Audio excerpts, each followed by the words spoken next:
Okay, we'll pick back up using the same example. And again, I'm just going to show you this on paper, but you're going to typically do this on the computer, which I'll show you here in a minute.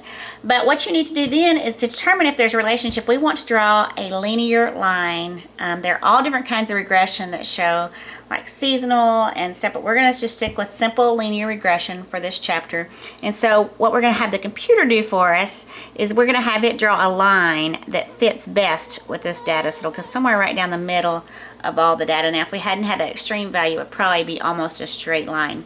And the closer the dots, the closer to each of these actual values falls to a straight line, the stronger the relationship of the data. So if this had gone straight line and the dots had fallen right on it, it would be a great example of a perfectly example of a strong relationship.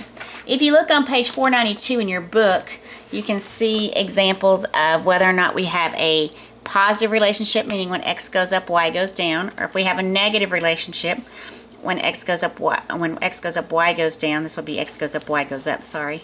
X goes up, y goes down. And then if the slope of your line, if you have a horizontal line, that means there's no relationship whatsoever. So if your line, when you draw that line, comes out to a straight line, that means that the dots have no relationship whatsoever, and this would not be a good model to use to predict. Now, hopefully most of you remember from basic math that the formula of a line is y equals mx plus b. And so we're going to have the computer tell us what the formula of this line is. So if it comes out and it tells us that y, and the formula they use in the book is BO, that's your y-intercept, plus B1 times x. This is your slope, and this is your y-intercept. This is like your m and what you learned in math, and this is like your b, y equals mx plus b.